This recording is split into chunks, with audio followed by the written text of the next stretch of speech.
Hello everyone, welcome back to the channel. और देखिए आज हम करने जा रहे हैं क्लास 11th अकाउंटेंसी के अंदर हमारा चैप्टर नंबर 4 जो कि process and the basis of accounting. 3 chapter मैं आप लोगों को ऑलरेडी करा चुकी हूं और इसी वीडियो के साथ ही आप लोगों का जो ये चैप्टर 4 है process and bases of accounting ये भी कंप्लीट हो जाएगा। तो चलिए फिर आज की वीडियो है इसको स्टार्ट करते हैं। तो देखिए कि आपका चैप्टर क्या है, process and the basis of accounting.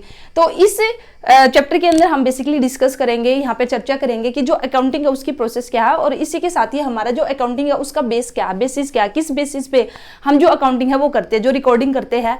तो बेसिकली हमारे कुछ बेसिस रहते हैं जिनके बेस पे हम रिकॉर्डिंग करते हैं। तो इन्हीं सभी की चर्चा आज के इस लेक्चर में करेंगे। तो चलिए फिर स्टार्ट करते हैं।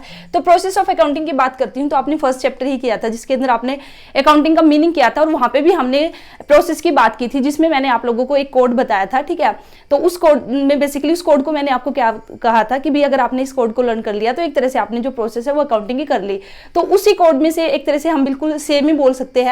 तो यहाँ से हम 5 स्टेप है उनको उठाएंगे और ये जो 5 स्टेप है ये आपके बेसिकली क्या कहलाएंगे, प्रोसेस ऑफ अकाउंटिंग कहलाएंगे। तो देखिए प्रोसेस ऑफ अकाउंटिंग में क्या है, जब भी हम अकाउंटिंग स्टार्ट करते हैं तो उसकी जो प्रोसेस होगी उसका जो फर्स्ट स्टेप होगा वो क्या होगा। तो फर्स्ट स्टेप हमारा क्या होगा, आइडेंटिफिकेशन ऑफ द ट्रांजेक्शन। तो सबसे पहले हम क्या करेंगे, जो ट्रांजेक्शन है उसको आइडेंटिफाई करेंगे। ये मैंने आपको फर्स्ट चैप्टर में भी कराया था।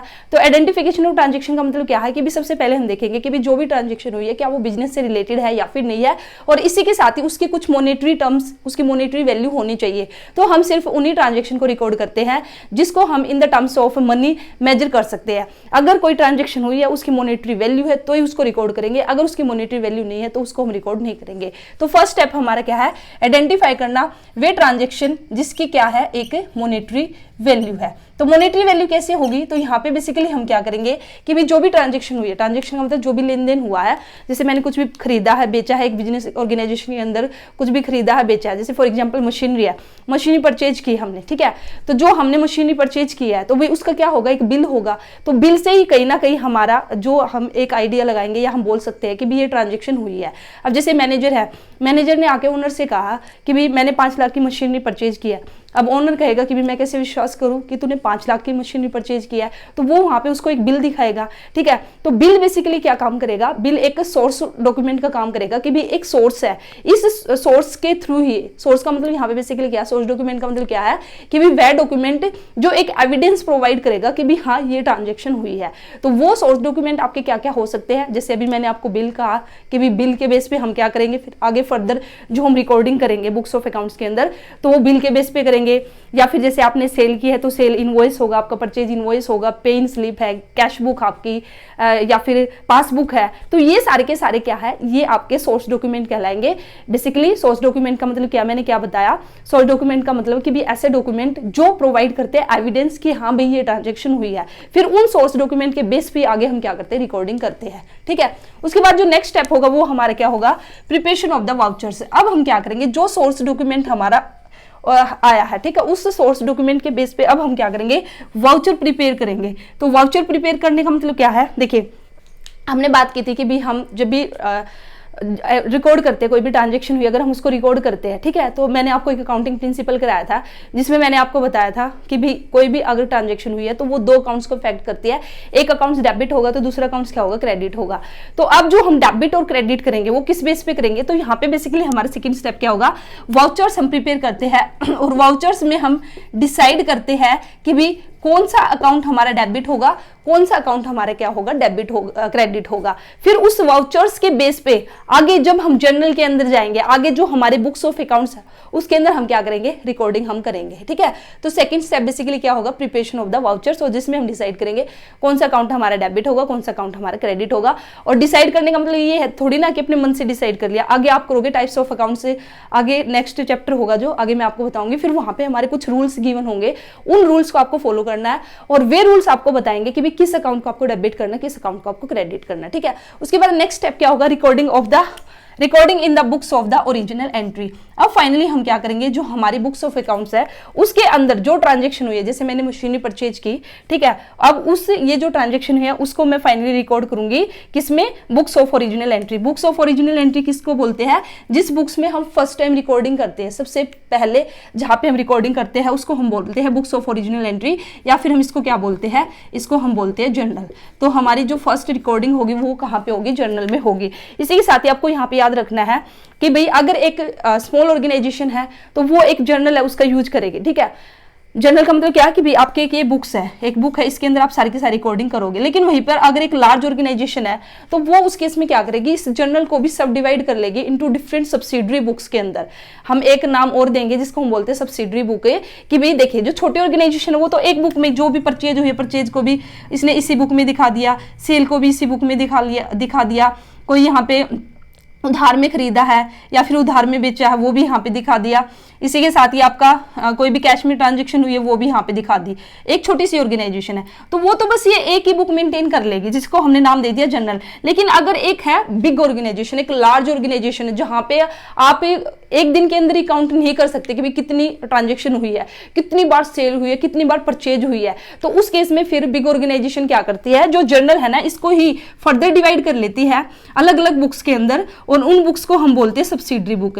अलग अलग बुक्स के अंदर कैसे कि भाई जैसे जो भी परचेज होगी ना तो उसके लिए हमने अलग से एक बुक ओपन कर ली जिसका नाम दे दिया परचेज बुक है। अब हम जो भी जर्नल एंट्री होगी परचेज से रिलेटेड वो सारी की सारी कहां पे जाएगी, परचेज बुक के अंदर। ऐसे ही फिर सेल अगर हमने की है तो सेल से कि जो भी हमारी क्रेडिट सेल होगी तो सारी की सारी जो ट्रांजेक्शन हुई है क्रेडिट सेल से रिलेटेड वो किस में आ जाएगी, सेल्स बुक के अंदर, ठीक है। इसी तरह से कैश से रिलेटेड जो भी ट्रांजेक्शन उसके लिए हमने एक सेपरेट बुक ओपन कर दी जिसका नाम हमने रख दिया कैश बुक।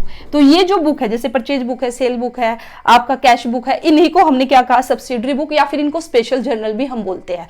तो आई बात समझ में। स्मॉल ऑर्गेनाइजेशन तो एक ही जर्नल, एक छोटी सी बुक बना लेगी जर्नल जिसका नाम रखेगी, सारी की सारी ट्रांजेक्शन वहां पे रिकॉर्ड करेगी। लेकिन वहीं पे अगर बड़ी ऑर्गेनाइजेशन है, बिग ऑर्गेनाइजेशन है, ठीक है, तो वे अलग अलग सब्सिडरी बुक यहाँ पे ओपन करेगी जैसे purchase book, sales book, cash book, इस तरह से, ठीक है। तो ये हमने कर दी, रिकॉर्ड कर दी भाई in the books of the original entry के अंदर हमने रिकॉर्डिंग कर दी थर्ड स्टेप के अंदर। अब फोर्थ स्टेप हमारा क्या होगा, पोस्टिंग टू द लेजर। तो हमने किया था जो मैंने आपको वो कोड बताया था IMRC-SCC, तो उसके अंदर मैंने आपको बताया था कि भाई फर्स्ट हमारा आइडेंटिफिकेशन था, फिर मेजरमेंट था, फिर रिकॉर्डिंग था। रिकॉर्डिंग के बाद था हमारा क्या था, क्लासिफाइंग करना या फिर एक तरह से क्या करना, लेजर में पोस्टिंग करना। अब जो हमने जर्नल के अंदर जो हमने ट्रांजेक्शन जिसको हमने रिकॉर्ड किया, जर्नल के अंदर जो हमने एंट्री की है, अब वहां से उन ट्रांजेक्शन को उठाएंगे और उनको हम अलग से सेपरेट अकाउंट में हम पुट करेंगे, ठीक है। जो सेम नेचर की ट्रांजेक्शन है उनके लिए एक अकाउंट हम ओपन कर देंगे। कैसे, अब जैसे ये जर्नल मेरी बुक थी, इसमें इसके अंदर मैंने परचेज से रिलेटेड भी एंट्री की है, सेल से रिलेटेड भी की है, कैश से रिलेटेड भी की है, क्रेडिटर से रिलेटेड भी की है, एसेट से रिलेटेड भी की है, लाइबिलिटीज से भी रिलेटेड सारी की सारी ट्रांजेक्शन मैंने यहाँ पे रिकॉर्ड किया। अब मैं क्या करूंगी, लेजर में पोस्टिंग करूंगी। लेजर में पोस्टिंग करने का मतलब क्या कि मैं अलग से अकाउंट्स ओपन करूंगी। मैं एक अकाउंट ओपन करूंगी परचेज अकाउंट। अब परचेज अकाउंट में मैं सिर्फ परचेज से रिलेटेड ट्रांजेक्शन है उनको रिकॉर्ड करूंगी। ऐसे ही मैं एक अकाउंट ओपन करूंगी सेल्स अकाउंट। सेल्स अकाउंट के अंदर मैं सिर्फ सेल्स से रिलेटेड ट्रांजेक्शन है उसको रिकॉर्ड करूंगी, ठीक है। तो इस तरह से हम क्या करते हैं, पोस्टिंग टू द लेजर। जब हमारी ओरिजिनल एंट्री जो बुक्स ऑफ ओरिजिनल एंट्री है वहां पे रिकॉर्ड करने के बाद वहां से फिर हम ट्रांजेक्शन को उठाएंगे और उनके अकाउंट्स में उनको रख देंगे, ठीक है। और फिर बाद में वहां पे जो अकाउंट्स है उसके हम क्या कर देंगे, बैलेंसिंग हम कर लेंगे। उसके बाद जो नेक्स्ट स्टेप है और जो कि लास्ट स्टेप है आपका प्रोसेस ऑफ अकाउंटिंग का, वो आपका preparation of the trial balance and the financial statement. अब आप क्या करोगे, देखिए भाई आपने जर्नल के अंदर रिकॉर्डिंग कर दी, फिर आपने अलग अलग अकाउंट्स बना दिए, ठीक है, सभी जो ट्रांजेक्शन है तो उनके अकाउंट्स भी आपने बना लिए। अब आप क्या करोगे, अब आप बनाओगे trial balance. Trial balance basically क्या है, ट्रायल बैलेंस आपका एक स्टेटमेंट है जो बेसिकली आपको बताएगी कि भी जो आपने पोस्टिंग की है, जो आपने लेजर के अंदर रिकॉर्डिंग की है, जर्नल के अंदर रिकॉर्डिंग की है, फिर वहां पे आपने जो बैलेंसिंग की है, जो पोस्टिंग की है, क्या भाई वो आपने सही की है या फिर नहीं की है, वो आपको कहां से पता चलेगा, ट्रायल बैलेंस से। तो ट्रायल बैलेंस एक स्टेटमेंट है जिसके अंदर हम जितने भी अकाउंट्स हमने बनाए हैं सभी अकाउंट्स के डेबिट और क्रेडिट बैलेंस है उसको हम शो करते हैं, ठीक है। तो ट्रायल बैलेंस इस तरह से हमारा आगे, आप ये सब है ना पूरा डिटेल में करोगे, जैसे धीरे धीरे आप आगे बढ़ते जाओगे ना तो पूरा चैप्टर आएगा। जर्नल के ऊपर आपको पूरा चैप्टर है, लेजर के ऊपर पूरा चैप्टर आएगा, फिर आगे ट्रायल बैलेंस के ऊपर और फिर फाइनेंशियल स्टेटमेंट। तो अभी के लिए इतना आप कीजिए। तो हम इस तरह से ट्रायल बैलेंस बनाएंगे। यहाँ पे जितने भी अकाउंट्स हमने लेजर में जितने भी अकाउंट्स हमने प्रिपेयर किया है, जैसे परचेज अकाउंट हमने बनाया तो परचेज अकाउंट का बैलेंस यहाँ पे, ठीक है, डेबिट और क्रेडिट जो भी बैलेंस लिख देंगे। इसी तरह से सेल्स का बैलेंस हम यहाँ पे लिख देंगे, डेबिट या क्रेडिट, ठीक है। इसी के साथ ही अगर हमारी एसेट गिवन है तो उसका बैलेंस यहाँ पे लिख देंगे, लाइबिलिटीज है उसका बैलेंस हम यहाँ पे लिख देंगे। तो इस तरह से हम ट्रायल बैलेंस के अंदर बेसिकली क्या करेंगे, जितने भी अकाउंट्स हैं उन सभी के बैलेंसेज हम यहाँ पे लिखेंगे और फिर ये बैलेंसेज लिखने के बाद फिर ट्रायल बैलेंस का हम टोटल करते हैं। डेबिट का जो टोटल है वो क्रेडिट के इक्वल आना चाहिए, ठीक है। अगर इक्वल आ गया तो इट मींस आपका जो ट्रायल बैलेंस है वो टैली हो गया। टैली होने का मतलब क्या है, डेबिट साइड है वो क्रेडिट के इक्वल है, इट मींस आपने कहीं पे भी कोई भी मिस्टेक है वो नहीं किया, कोई भी एरर आपने नहीं किया। और अगर आपने जैसे ही यहाँ पे टोटल किया और यहाँ पे बैलेंस है वो आपका टैली नहीं हुआ, इसका मतलब क्या है, इट मींस आपने कोई ना कोई यहाँ पे एरर की है। तो अब आप फिर से जो एरर आपने की है उसको ढूंढने की कोशिश करोगे और उस एरर को रेक्टिफाई करोगे। तो इसलिए हम बेसिकली ट्रायल बैलेंस जो अर्थमेटिकल एक्यूरेसी है वो चेक करने के लिए हम क्या करते हैं, ट्रायल बैलेंस है उसको प्रिपेयर करते हैं। और फिर बाद में ट्रायल बैलेंस बनाने के बाद with the help of trial balance हम क्या प्रिपेयर करते हैं, फाइनेंशियल स्टेटमेंट है वो हम बनाएंगे, जो कि हमारी बिल्कुल लास्ट स्टेप हम इसको कहेंगे फाइनेंशियल स्टेटमेंट है, फाइनल अकाउंट है, लास्ट में जो अकाउंट है वो हम बनाएंगे। तो फाइनेंशियल स्टेटमेंट में बेसिकली हम क्या क्या बनाएंगे, इसके अंदर हम बनाते हैं trading and profit and loss account. एक तो हम ये बनाएंगे trading and profit and loss account.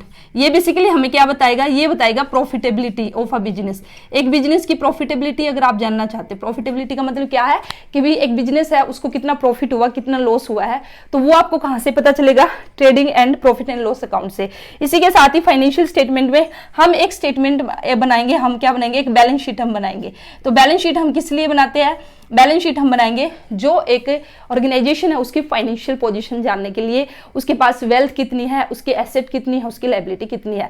क्योंकि जो trading and profit and loss account है इससे तो हमें सिर्फ उसके प्रॉफिट का पता चला कि भी प्रॉफिट इतना हुआ इस फर्म को या लॉस इतना हुआ, लेकिन उसकी वेल्थ क्या, उसकी एक्चुअल में पोजीशन क्या, उसकी फाइनेंशियल पोजीशन क्या है, उसके पास कितनी एसेट है, कितनी उसकी प्रॉपर्टी है, कितनी उसकी लायबिलिटी, कितनी देनदारियां है, कितनी लेनदारियां है, तो वो उसको कहां से पता चलेगी, बैलेंस शीट से। तो ये हो जाएगा हमारा लास्ट स्टेप। तो ये था आपका प्रोसेस ऑफ द अकाउंटिंग। अब हम बात करेंगे बेसिस ऑफ द अकाउंटिंग की। देखिए जब भी कोई भी बिजनेस ऑर्गेनाइजेशन, उसका मेन पर्पज क्या है, प्रॉफिट अर्न करना, ठीक है।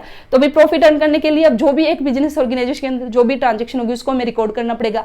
तो अब उस ऑर्गेनाइजेशन को डिसाइड करना है कि भाई वह अकाउंटिंग का कौन सा रिकॉर्ड करे, कौन सा बेस ले अकाउंटिंग को रिकॉर्ड करने के लिए। तो यहाँ पे बेसिकली दो बेस आपका, एक है आपका कैश बेसिस, एक है आपका एक्रूअल बेसिस, ठीक है। अब देखिए कैश बेसिस बेसिकली आपका क्या बोलता है, कैश बेसिस आपका बोलता है, आपका कैश बेसिस आपका एक्रूअल की स्पेलिंग ठीक कर लीजिए, यहाँ पे आएगा ये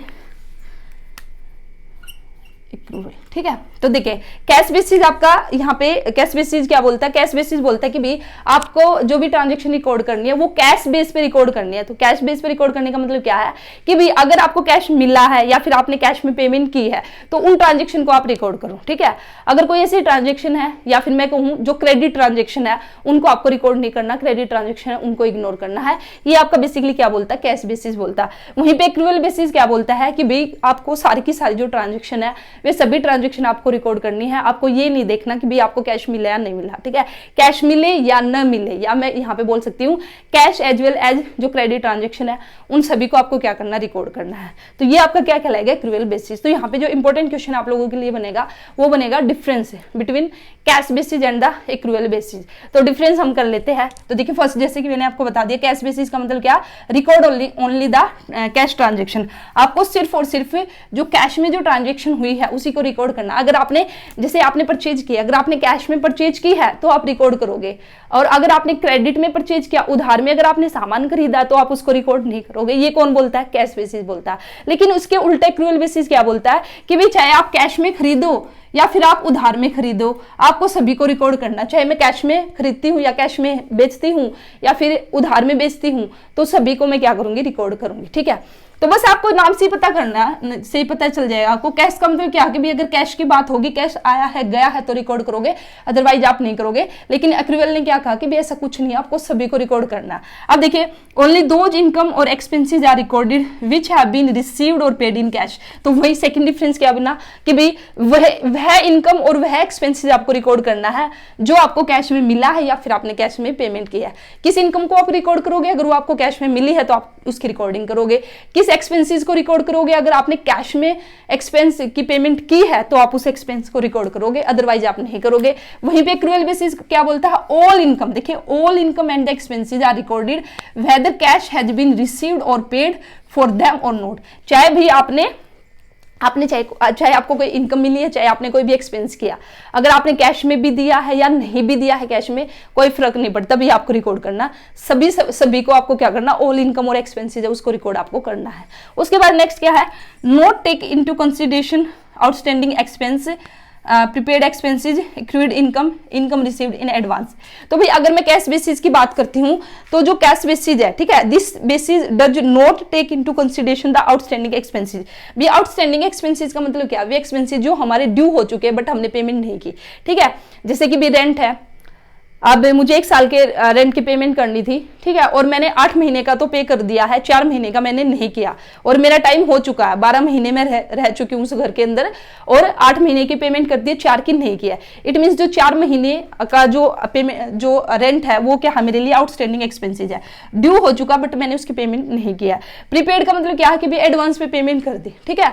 अभी 2024 है, ये क्या अभी जून है और जून की बजाय मैंने यहाँ पे दिसंबर 2024 तक रेंट की अगर मैंने पेमेंट कर दिया तो उसको मैं क्या कहूंगी? प्रीपेड एक्सपेंसेस, ठीक है, जो पहले ही हमने पे कर दिया, अभी वो हमारा ड्यू नहीं हुआ और पहले ही हमने पे कर दिया। एक्रूड इनकम का मतलब क्या है कि भी वह इनकम जो आपने कमा ली है बट आपको मिली नहीं है, आपने इनकम कमा ली है बट आपको मिली नहीं है, ठीक है। उसकी इसी के साथ ही इनकम रिसीव्ड इन एडवांस का मतलब क्या है कि भाई आपने अभी कमाई नहीं है और आपको एडवांस में पैसा मिल गया, आपने कोई सर्विस दी नहीं है और कोई बंदा आपको पहले एडवांस में पैसे देके चला गया, भी चल कोई नहीं तो एडवांस में रख ले फिर मेरा काम कर देना, तो ये मेरा क्या कहलाएगा? इनकम रिसीव्ड इन एडवांस है।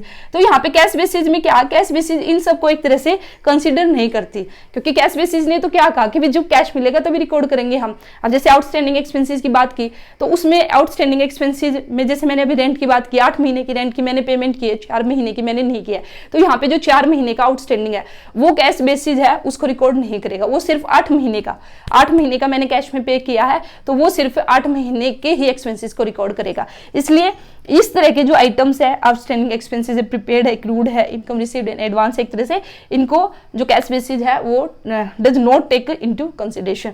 वहीं पे एक्रूअल बेसिस है, this basis takes all consideration into all such items, भी इन सभी के सभी आइटम्स को एक्रूअल बेसिस तो कंसीडर करेगा, ठीक है। उसके बाद नेक्स्ट है not recognised under the companies act 2013। तो भाई जो कैश बेसिस है ना, इसको तो जो कंपनी एक्ट 2013 है उसने भी रिकॉग्नाइज नहीं किया है, एक तरह से इसको एक लीगल पोजीशन है वो नहीं मिली है, बट वहीं पे एक्रूअल बेसिस है इसको रिकॉग्नाइज्ड किया गया है अंडर द कंपनीज एक्ट 2013।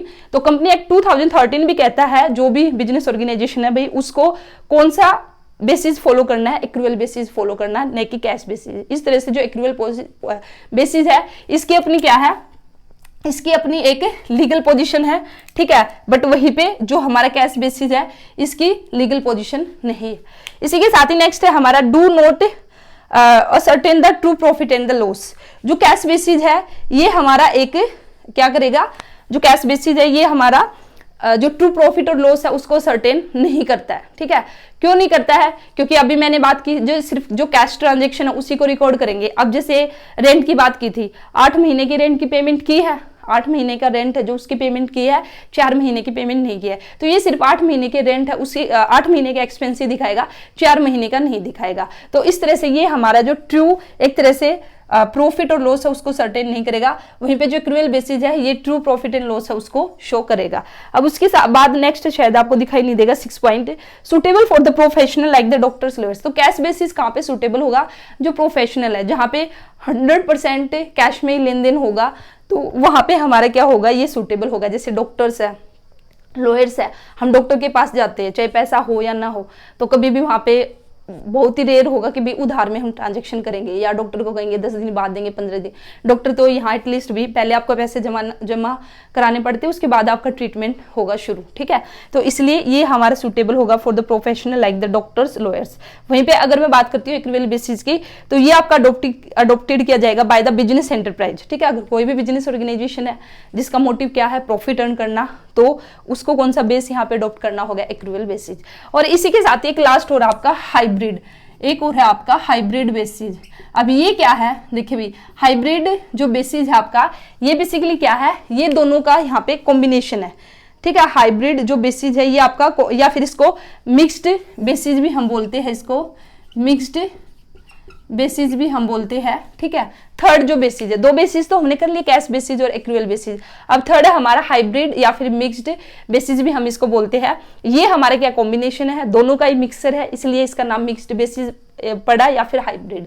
तो इसमें हम क्या करेंगे, इसमें अगर हमें देखिए, इसमें हम आपको याद रखना हाइब्रिड में हमारा क्या होगा, अगर आपका रिवेन्यू है या फिर इनकम है, अगर ये आपको मिला है किसमें, कैश में, तो आप रिकॉर्ड करोगे। और वहीं पे आपका कोई भी एक्सपेंस है, ठीक है, आपकी कोई भी लायबिलिटी है, ये अगर आप ये इसकी जो पेमेंट है, ठीक है, इसको अगर आपने पे किया है तो तब आप ये नहीं देखोगे कि भी हमने कैश में पे किया नहीं किया। एक्सपेंस और लायबिलिटीज को आप रिकॉर्ड करोगे, whether it is paid in cash और नोट।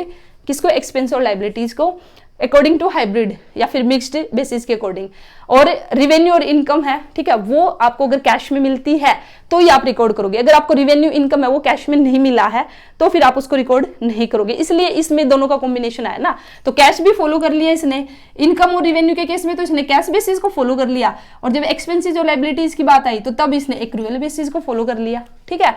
तो इसमें हाइब्रिड में एक्सपेंसेस और लायबिलिटीज तो एक्रूअल बेसिस पे आप डील करोगे, और वहीं पे जो भी रिवेन्यू और इनकम है उसकी जो डीलिंग होगी वो कैश बेसिस पे होगी। तो ये कहलाएगा आपका हाइब्रिड। तो इसी के साथ ही आपका चैप्टर नंबर 4 जो कि है process and the basis of accounting है, ये भी कंप्लीट हुआ। और नेक्स्ट वीडियो में हमारा जो नेक्स्ट चैप्टर होगा 5th चैप्टर जो कि अकाउंटिंग स्टैंडर्ड, वो हम स्टार्ट करेंगे। तो वीडियो कैसी लगी, वीडियो अच्छी लगी तो वीडियो को लाइक जरूर करना, चैनल को सब्सक्राइब कर लीजिए, और जितना हो सके अपने फ्रेंड्स के साथ वीडियो को शेयर कीजिए। मिलते हैं नेक्स्ट वीडियो में। All the best, thank you.